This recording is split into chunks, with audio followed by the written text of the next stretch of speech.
All right, we are live twice almost because I kind of forgot to start that countdown for a few seconds, but I fixed it. Hey, Andrew, how are things? It's pretty good. Pretty good.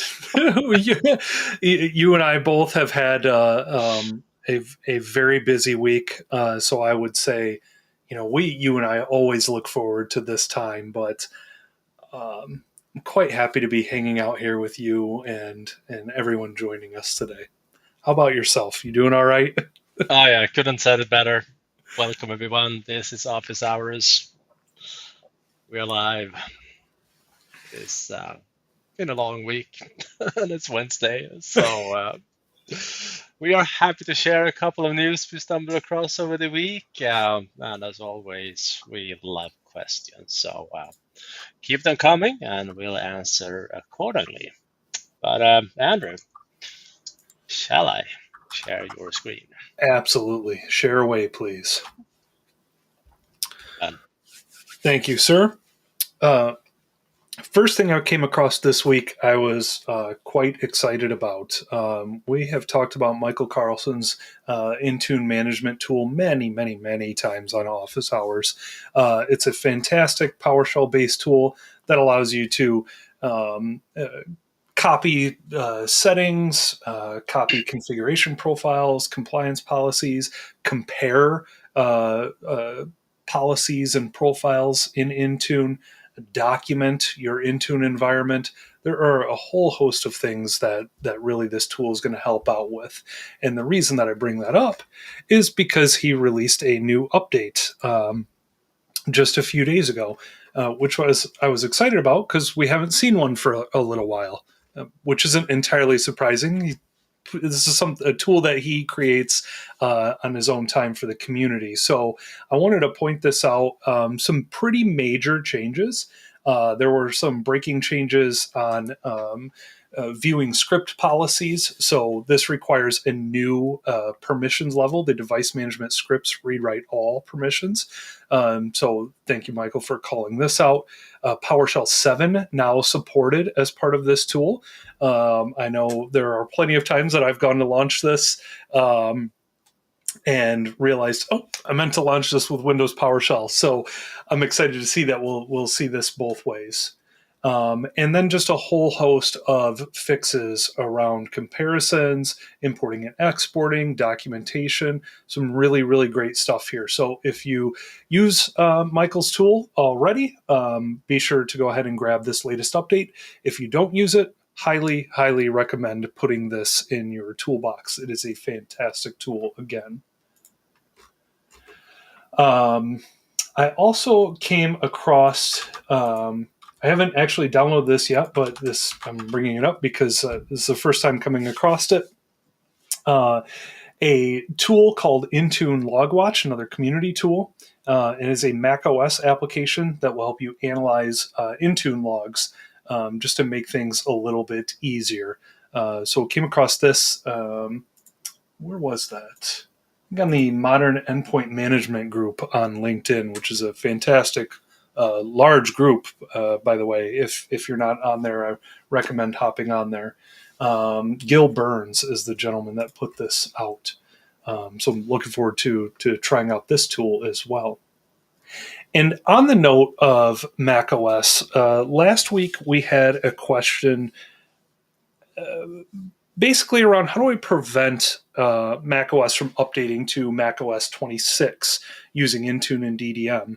So macOS 26 was released on Monday alongside all of the other 26 versions of iOS and iPad OS and Apple TV OS and Watch OS. Any other OSs I'm missing, Johan? The Vision Pro, that OS as well. But the question was specifically around Mac OS. And just before hopping on here, Johan and I were having a nice conversation about I had not gotten to the point of fully testing this. because as we find out often in our corner of the industry, things aren't always perfect. They're not always black and white. They're not always crystal clear. And I've come across about 4 different ways that it looks like we can delay the latest major update for macOS. Let me explain a little bit what I mean by that.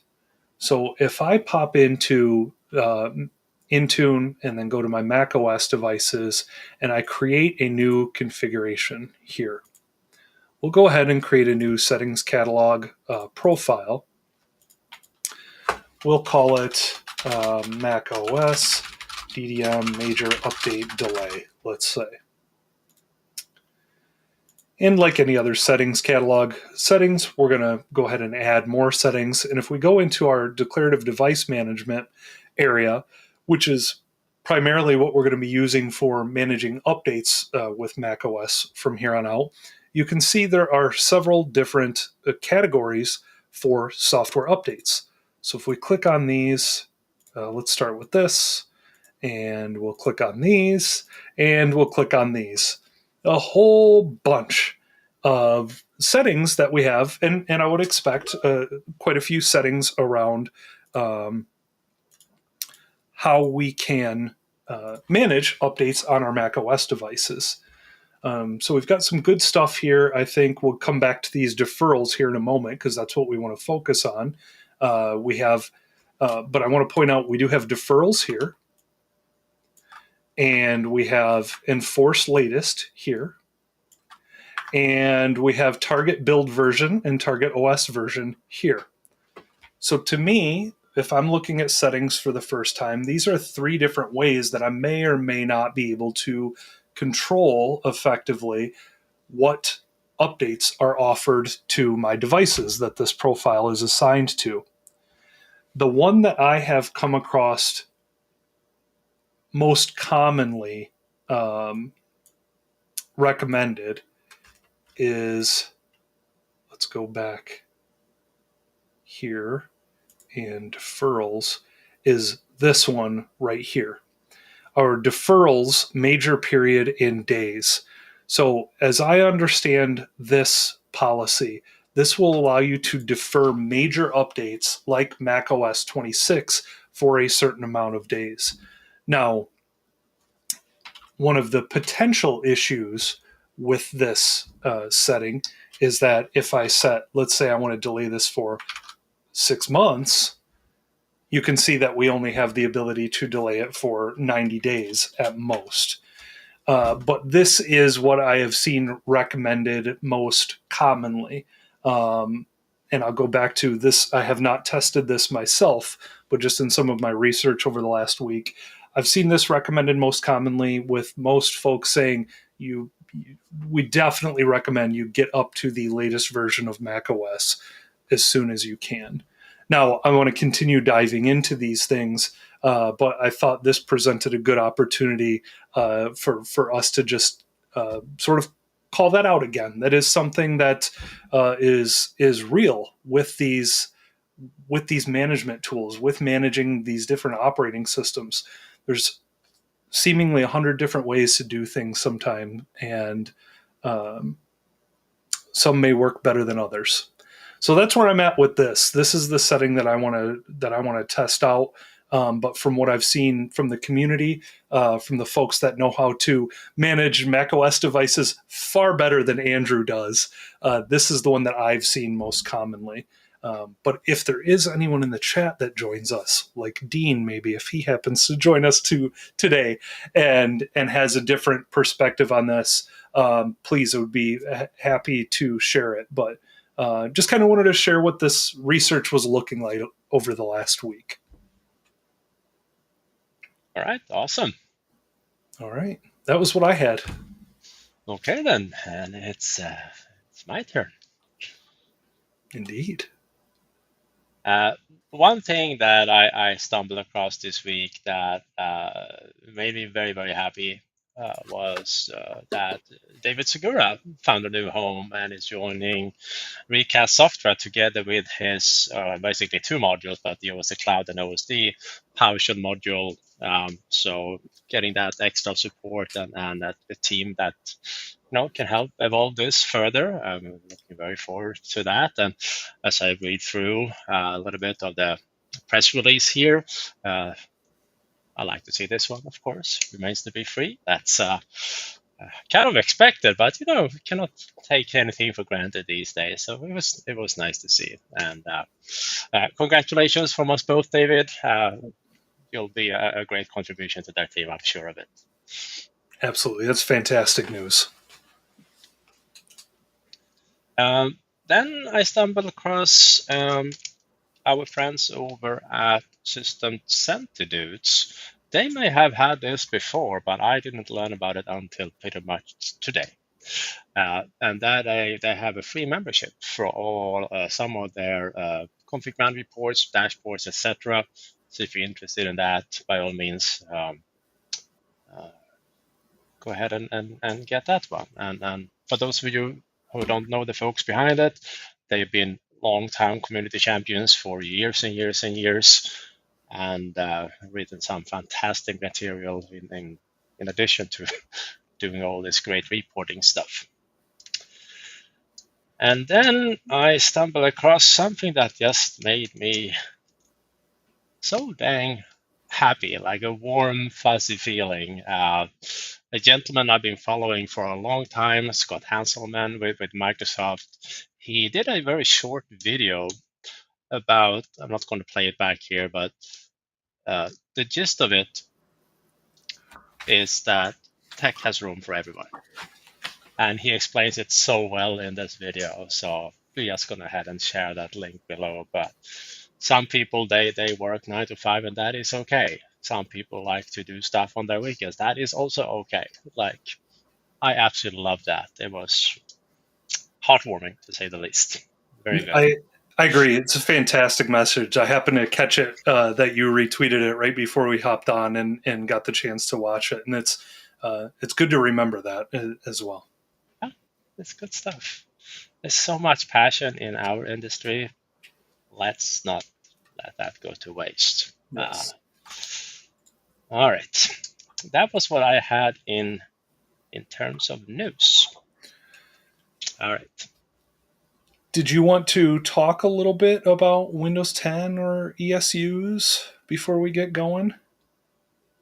Is there a deadline coming up or something? Last I checked, there might be something going on October 14th. Yeah. You're right. No, I am actually involved right now in a couple of last minute upgrading projects, organizations that ooh, you need help. But yes, it is time. And at this point, as you guys know, you basically have two options. Either you continue to pay for updates, or you make sure to upgrade your devices here in a couple of weeks. And even if you go the former route, paying for an update, it's not the end of the world. You install a new product key, and that's pretty much it. And you will be served updates for a while. Now, obviously, it doesn't have all the bells and whistles and security features as Windows 11 have, but still, it's Windows 10 is a pretty good OS. Our recommendation, of course, stands: upgrade to Windows 11 if you have the chance, and then you don't have to pay for updates. That's true. And likewise, involved in a couple of different conversations around this as well. And for those that do end up having to pay for the updates, because that is, I think, a reality for many organizations. Microsoft does have some nice documentation. I'm not sure. For me, it's finally there, but it may have been there for a little bit. Talks exactly about how you can, after you have purchased extended security updates, how you can get that key and how to apply that key to your devices. Because that's really all it is at the end of the day, unless I missed something that you've seen, Johan, basically just installing a new ESU key, and that will allow new updates to get offered to your devices that have that key. Oh, I have a feeling a PowerShell script is going to be handy. I have no doubt. Make things quite easy, I would say. All right. Sounds good. Questions? All right. Any? Yes. Let's get to questions. We do have a couple. So a couple of hellos here, as always. Hello, thank you for joining us. For those that are here, and if you're watching this later, thanks for watching this later as well. First question is from Matt. Working with a customer who, of course, is licensed.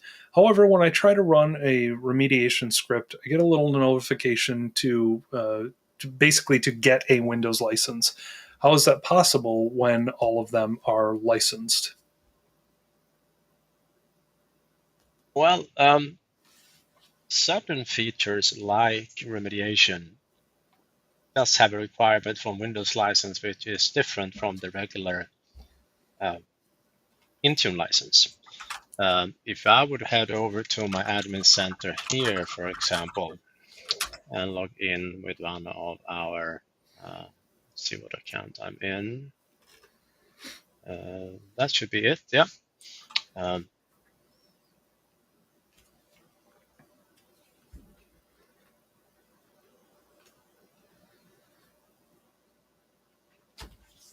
I've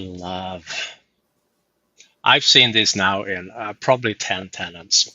I'm sure it's a feature, but organization gets listed twice with the same name.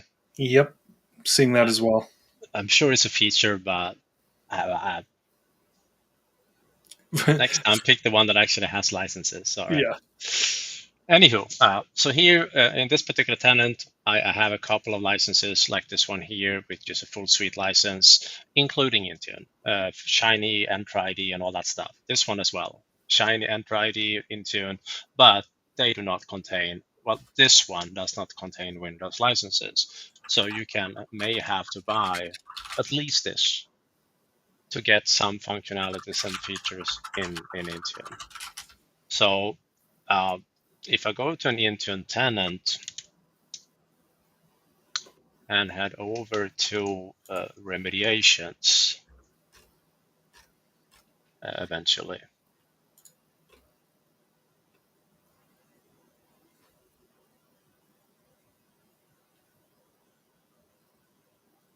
that was not remediations.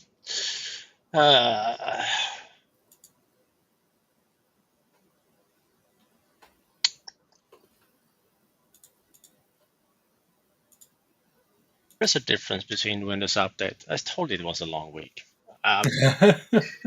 Remediations. True. Here you have, even the dogs get excited apparently, but here you have a little bit explanation to the licensing around it. So this stuff here. And that also means that you need to confirm as an Intune admin that you do have it. So I think that is still in tenant administration. Let's see. Is it connectors and token perhaps? Yeah, this one here. This one needs to be set to on in the tenant. So obviously you need to have the licenses and you need to say that you do have licenses also. And they need to be able to report this up through diagnostics. So you need to have some telemetry settings configured for this also in your settings catalog. Other than that, if you go to Graph Explorer, whatever your favorite ways to get to that one, and you sign into that tenant or to that platform.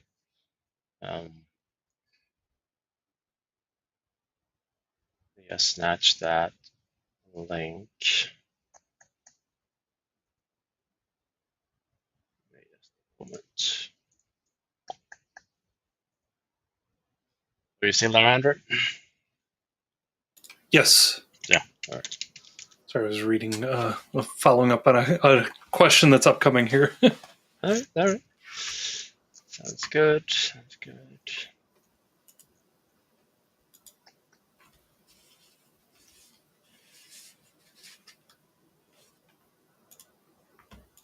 All right.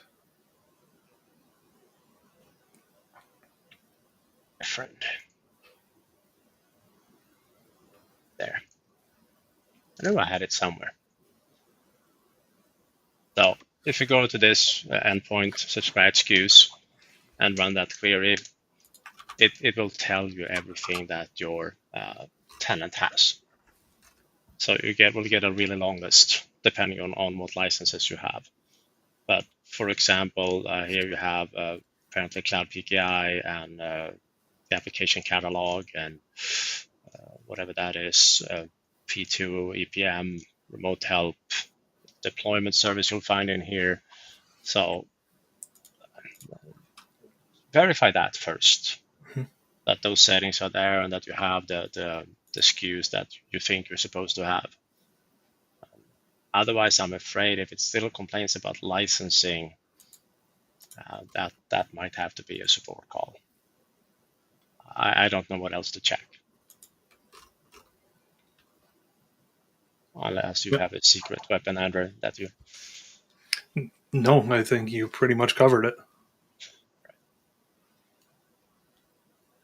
Wish I did. That'd be a nice answer sometimes. As a matter of fact, I have something right here in my back pocket.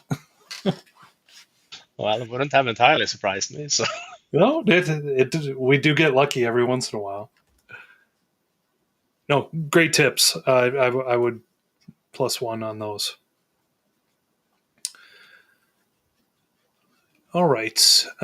Matthew is asking, how would I set up security permissions to allow a user to add devices from a collection and to deploy a task sequence to the collection? I don't want them to be able to modify applications, modify task sequences, etc.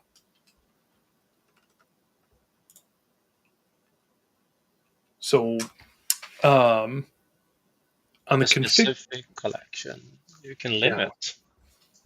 Do you want to show? I was actually going to see if you still had. It's been a while since we worked on it, but if you still had a couple of custom scopes and roles in one of your sites. I might. Okay. I might. Because I don't have much actually configured here for that purpose. Let's see what I have here. But the simple answer is going to be some combination of probably a custom security role and scopes assigned to specific collections, basically. I have here one apparently I did to manage collection membership at some point. Forgot the reason why, but a couple of support users have that one, and in the permissions list, I have granted what was required to basically deal with collections. Yeah, perfect. So this is a great example, I think, for some of your collections where you're going to want to modify the collection. For example, you could build on a security role like Johan has here, and then you would also add any other additional permissions if required. But in addition to that, your security scope is here. Yeah. Yeah. You would need to have a security scope that essentially scopes specific administrative users, which I think was the next place that you were going, to say they are allowed to see these specific resources. And if they have the permissions for those resources, like modify a collection, they can perform those actions as well. And with the scopes, you essentially can tag certain resources with those. applications and sequences and whatnot. Yep. If I take one of these users here as an example, when you sign the role, obviously, etc. here, but you can also, when you create the scope here, you can either say, you know what, everything that matches what my security role gives me, but I can also be specific and say, hey, you can only work in these collections, and you can have them granted down here as well. So quite rich options available. It's rare that you're not able to find a combination of settings that allow you to do exactly that in the console. Definitely. And then I think my best tip for figuring this out for the first time, or when you're trying to work with a new set of permissions, simply create yourself a brand new test user account, assign that user account the permissions that you think you need, and launch the console with that user account. And then you try to work through the actions that you're trying to take, and if they don't work, add some additional permissions. You also have this tool here that has been included for a couple of years. Yes. In tools, server tools.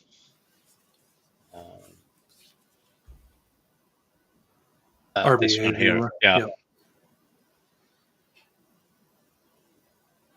Now, that one hasn't been updated in a good while, but that was a useful tool back in the days when learning this. Yeah, basically show your effective permissions for a user. Yeah.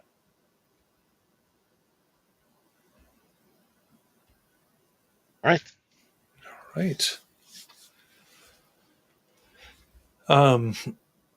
So Matt's asking, do you have this issue? I worked with some customers for the September update for 23H2 and 24H2 who kept trying to download, move to installing, and then failed. Nothing we've seen and heard of, or I at least haven't seen or heard of. No, not broadly. I'd probably be a few more days before I potentially do, but I've not seen anything reported. We usually see it quite quickly on Reddit and other threads we are keeping an eye on, but nothing major that I've stumbled across. If anyone happened to know anything about issues with September updates not downloading, let us know and we'll be happy to share it. But so far, no. Yeah, there's a guy, let's see if he's still on here, on the sysadmin subreddit. Yeah, here we go. Almost every Patch Tuesday, it looks like his top comment this last week, ready to push this out to 14,000 workstations and servers. Oh, literally like clockwork every Patch Tuesday. And so everybody watches intently on what goes on in his organization. All right. All right. So this was the one. Where'd my hold on? I lost my restream. Where'd my restream go? There we go. I'm going to learn how to use a computer someday. I promise. Mm-hmm. This was the question that I apologize earlier. I was reading up on to make sure I could somewhat answer it because we haven't had it for a while. But Diego mentioned that he's working as a config manager administrator and has been asked to detect and remove the old Microsoft Teams Classic client across our environment. Have you handled this? And if you want, Johan, you can go ahead and share my screen. Yeah. So the easy answer is you don't have to. New Teams clients can uninstall it for you. It says it in the documentation, but and I mean that I do mean that seriously across all of the different ways that you could have deployed Teams.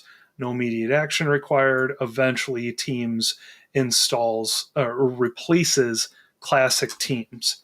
However, there's two problems here. One, it really does just happen eventually, sometimes. Two, I have seen many devices, especially shared devices or devices that sort of sit around for a while never actually ends up being uninstalled, or which can lead to confusion for the users.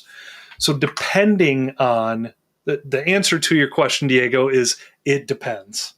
How basically the Teams client was actually installed in the first place, whether it was the per user deployment or if it came down with M365 apps bundled together, or if you deployed the Teams machine-wide installer on its own. I would say that one's probably the easiest to figure out. But the documentation here does have a couple of examples on if you do need to go back and manually do this. So again, for the machine-wide installer, pretty straightforward. It's an MSI, so we can just call the ID and uninstall it that way. There was something in here. Where did it go? This one cracks me up, Johan. When is Classic Teams removed automatically? Classic Teams is uninstalled sometime after the new Teams installation completes. Yeah.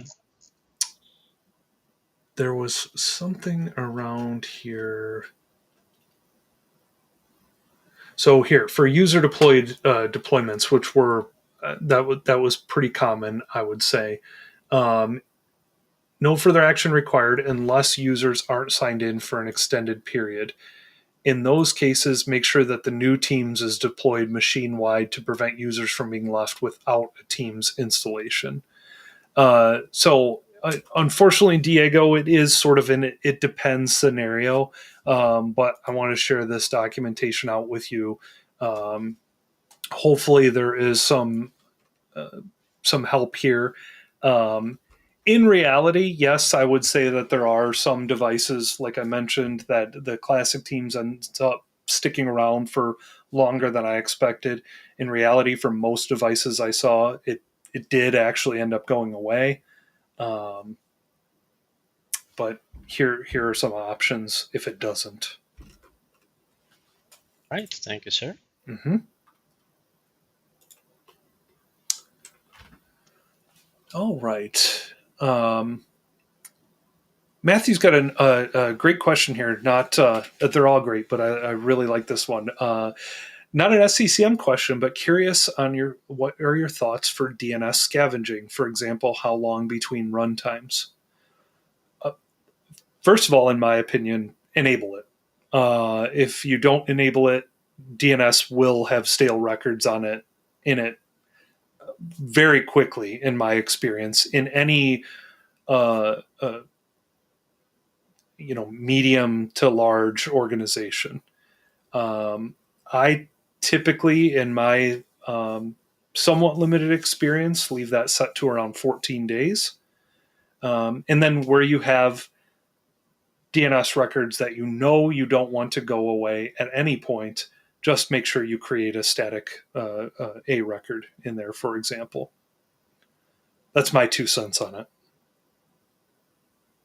I've seen ConfigMgr environments cranking it down to 7 days. Yes, okay. Because ConfigMgr kind of needs to find resources depending on what you're doing. Mm-hmm. Remote tools, for example. Are there any times that you recommend not having scavenging enabled in a domain?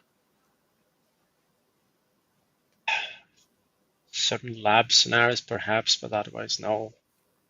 I think the record is kept 2 weeks always, and then if you run it 7 days, you will catch them pretty quickly. Mm-hmm.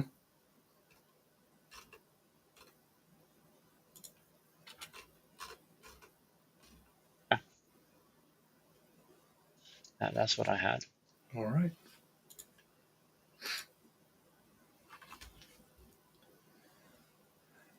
Just got a follow up here. Had good luck with the uninstall script that Microsoft provides for Teams, deployed as an Intune platform script, 64-bit PowerShell. I'm trying to find.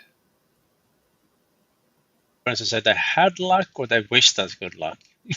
Have had good luck. Okay. It's a very different Yeah. Just trying meaning. 100%. I had to double take too just to make sure. I'm not finding it specifically.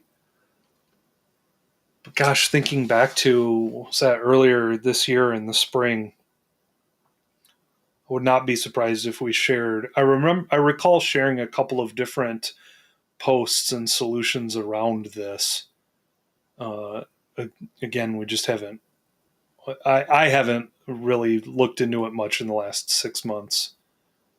Same here. I also remember we sharing a bit about the consumer version that could show up on 23H2. Oh yeah. Not really related, but also is related. Yep. All right. What else?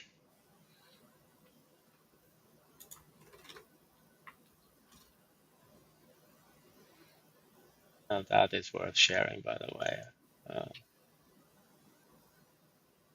Thank you so much. Appreciate it. All right.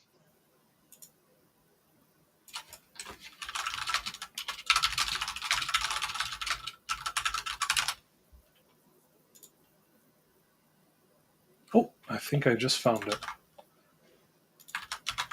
So long as it's the same one. So here in this, I'll share this documentation. It has a link to this uninstall script. All right. Awesome. Designed to uninstall the Classic Teams client from all user profiles. Like that.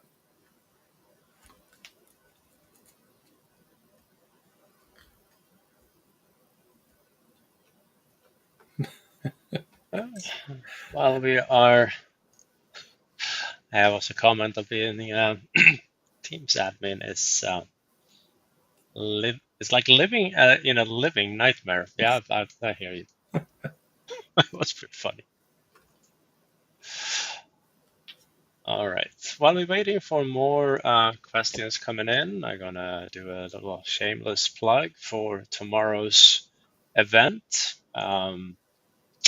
I'm spending my most afternoons this week with Mr. Dan, preparing for making this a cool training that starts tomorrow. That's 3 to 10 for anyone who wants. We have currently 1,200 people signed up for it to learn about PSADT. And it doesn't show that it's free here because I happen to be signed in, but if I open up Incognito here, this price is just right. And if you cannot attend the live training, don't worry. The recording will be uploaded within 24 hours and available then. So you can always catch up if needed. So this will be great fun. And we were actually testing the just making sure that video and demos looked good on the Zoom stream early this afternoon. And Dan has a shiny monitor, an 8K super wide screen. I was like, yeah, that might be pushing it for Zoom. So the demos will be shown on a slightly smaller monitor because that would have been interesting to say the least. Indeed. I remember the first time I started presenting with you, and I have a 38-inch ultra-wide Dell right here too, and Yeah. we had a nice chat about that.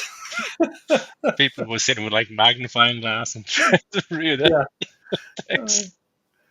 Believe it went something like, that's not going to work, Andrew. I actually liked, are you still running the same solution that you basically just have a 1080p screen? Oh yeah, I have a dedicated monitor that I use for demos only. Never fails. No, it doesn't get much easier than that. Just being able to share that whole screen. Yeah. Very nice. Awesome. I see Mr. Terrell's joining us. He said that Dan presented at the Arizona Systems Management User Group last week, and it was great. Highly recommended. Couldn't agree more. Glad to hear that he was there, Mike. looked like a pretty good turnout for you guys too. That's awesome. Yeah, congratulations. See a question from Matt. Andrew, did you see my message above? The only questions that we had here, Matt, I think we talked about the licensing for remediation, and then the one around failing updates for September update for 23H2 and 24H2. Those are the only ones I see, Johan. I didn't see anything else either. Head over to the stream and take a quick look. Sometimes, so we're using like an aggregation platform for all the messages from all the channels where we stream to, and every now and then we see a question being missed. But if I go into the live stream right now,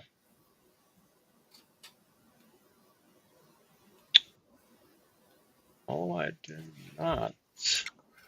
If it was the last question, Matt, around September update, that one we did not have. We had not seen that widely reported, but that's the last question that we see in here.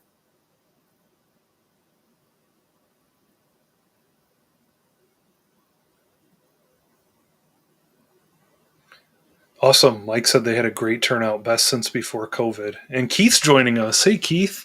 Agreed. So he just had some positive comments here that Mike and Andrew, not me, Andrew, different Andrew, put together that systems management user group and just do a fantastic job of it. So happy to see the positive comments about that.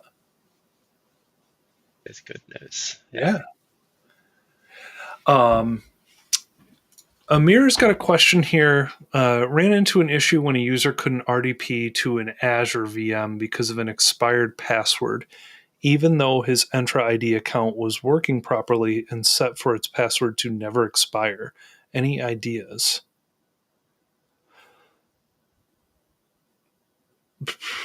Nothing that comes immediately to mind. But there's a lot of stuff that needs to be configured for RDP to work on an Azure AD machine. We did a video about that last year. But in this case, I'm assuming that is all configured because it worked and then the password expired. No, nothing that comes to mind.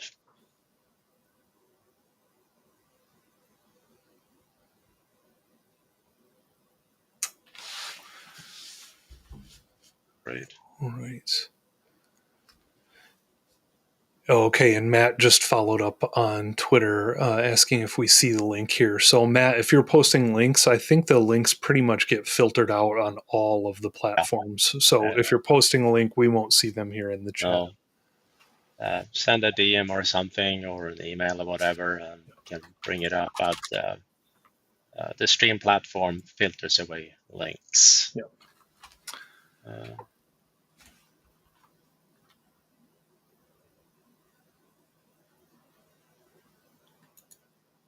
Oh, actually, there we go. It just came through.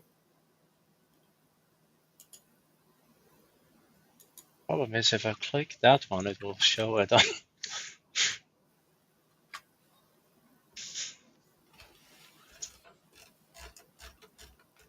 So I've got it up if you want to share my screen. Perfect. 2025, and we're trying to figure out how to click on a link. All right. About right. So it looks like this is. First of all, thank you for sharing this, Matt. Had not come across this yet. Looks like some folks are reporting won't install due to several different errors. Seeing reports of the update taking longer than usual to download.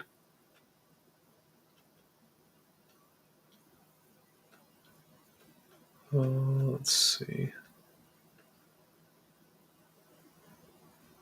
Classic. SFC scan now and the dism commandlets. They'll fix every update problem, right? Mm-hmm.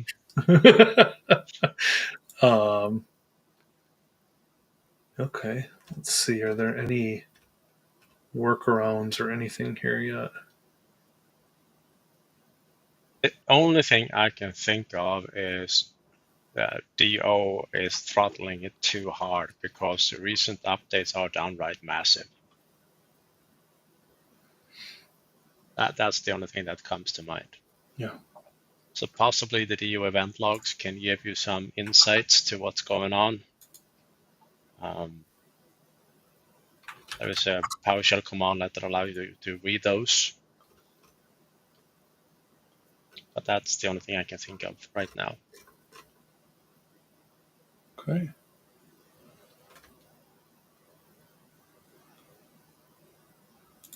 This just goes to show how busy our week's been, because there are a couple of posts on this, it looks like.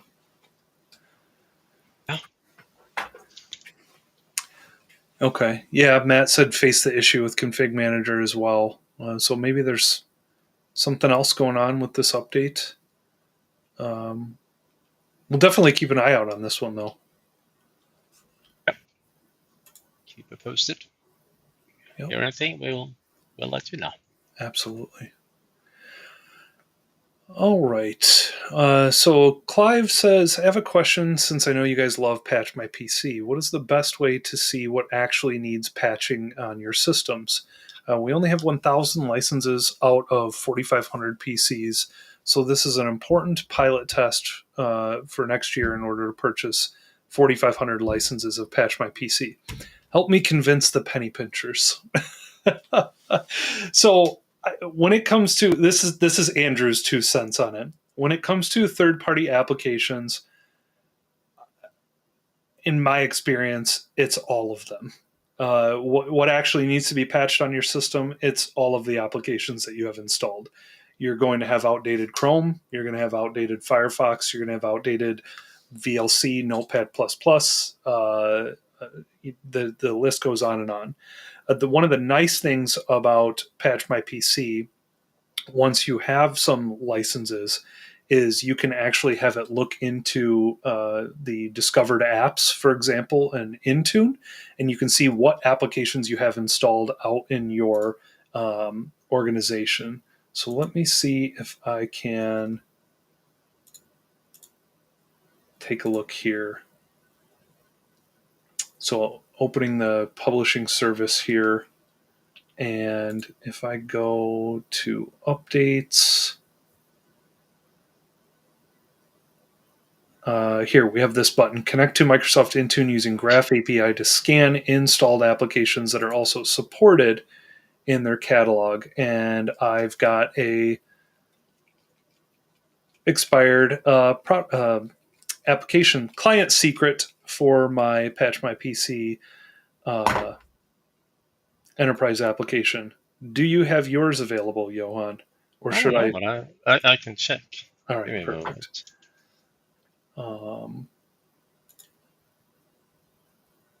Otherwise, I could fix that pretty quickly, but we will have to switch over to your screen for me to update my secrets. What? You don't want to have them on the live stream? I prefer not to.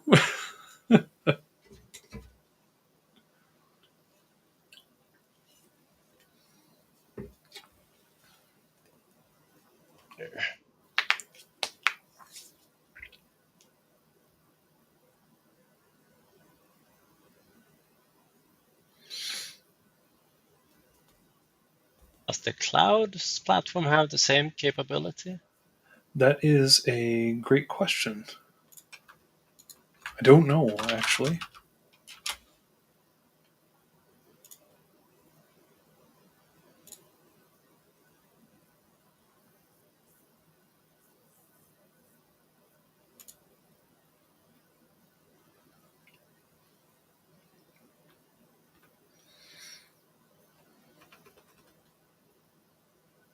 Yes, it looks like.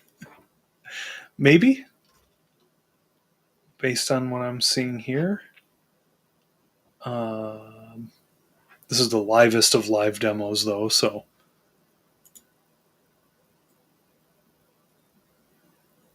Managed application list is empty.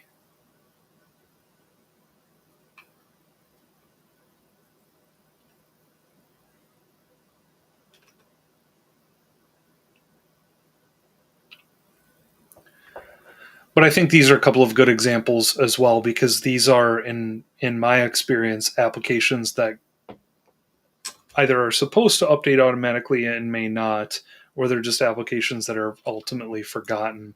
The OneDrive client needs to update. The Visual C++ runtimes, those actually do require updates. All these .NET runtimes, the standard ones there. And so the nice thing about this, though, is it's not just reporting. So, Clive, on the one hand, this will help you report what applications are out in your environment. You can also configure this to very quickly deploy the updates for these applications using this method. Same with where I was going to go through the publishing service here. This effectively allows you to connect to Graph, see which applications are out in your environment, and enable those. And actually, on the config manager side, if you're going that route, this method will scan the config manager database to do the same thing. And then you can see from here, we can select those applications and have Patch My PC create them automatically for us, including the updates. But here's probably a couple of good examples even in my lab. How many of you, once you installed Nmap and npcap on a device to troubleshoot something, did you go back and update it or uninstall it after the fact? I'll say as frequently as never. Exactly. And so Patch My PC is going to do a great job of catching those things and helping to update those. Because while it may be a small risk, may or may not be a small risk, that risk is still out there. I would actually engage your security team as well, and have them help you write that narrative to your leadership team, or to your accounting and finance team rather. I will also reach out to the sales folks over at Patch My PC. I'm pretty sure they'll be happy to help. Yeah, that's a fantastic point. I'm sure that they have helped along with that conversation many times. I would not be surprised.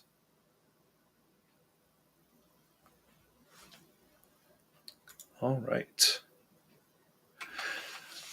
So Amir just had a follow-up on the expired password. Resetting a password did fix the issue, and the password indeed said it was expired from the domain the VM was on, as if the AD sync is broken or if there's a hard expiration set for domain accounts not following AAD. So I wonder if that's just somehow related to the default domain policy, for example, is going to be set to a certain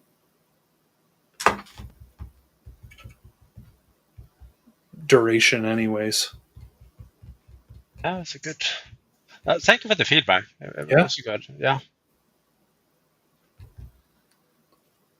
Something to pay attention to for sure, especially as more and more organizations head towards no password expiration. We'll keep that in mind. Thanks, Amir. Diego's asking, in ConfigMgr, is it possible to set different restart grace periods? For example, 8 hours for application installs and 4 hours for software updates, or is there only one global setting? I'm assuming it's referring to maintenance windows here.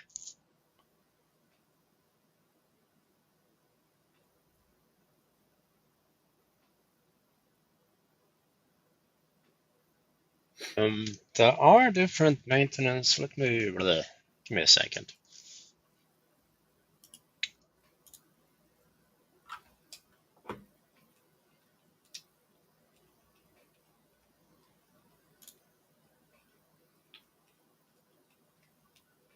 Yeah, all right. I'll steal the screen for a second. Okay.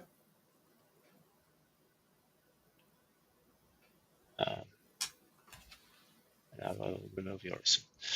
All right, so if I go, so here I have just a couple of collections, but if I click one of the collections where I actually do have a maintenance window, in this case on Saturday from 7 to 11 p.m., and check that setting, you can see that in that property, you have the option of saying what it's supposed to apply to, but you don't have more than this. So there is no like specific one for app deployments. That app deployments will fall nicely into the all deployments collection type. That's the only thing I can think of.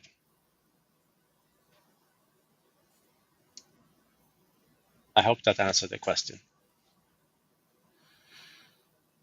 All right. Matt is asking if I can set an Entra group to ensure no one can add or remove members from this group.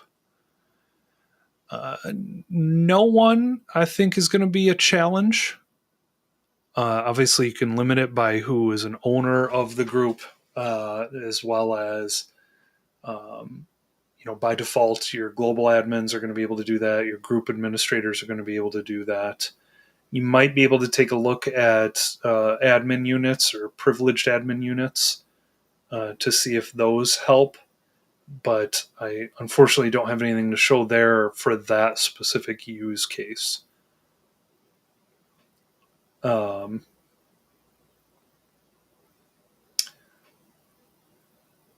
My immediate thought would be just those limiting those things I mentioned, and then some level of if it's a group that is, let's say, a group of privileged users or something along those lines, some healthy monitoring and alerting would go a long way there. If group membership changes on it, or if that group membership was changed by a specific admin or something along those lines. A little bit of audit logs. Yes, thank you. So it's a little bit reactive as opposed to the proactive prevention that you're looking for, Matt, but that's how I think I would handle that.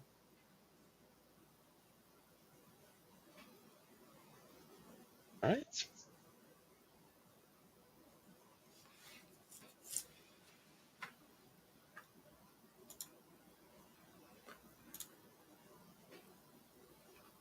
All right, fantastic questions and discussions today. And time just flew by. It's 5:29. I'm shocked. But that's awesome. That's what we're here for. Everyone, thank you so much for joining today. Thank you for the many good questions. Thank you, Andrew, and we hope to see you again next Wednesday. Thanks, Johan. Thanks, everybody. Thank you.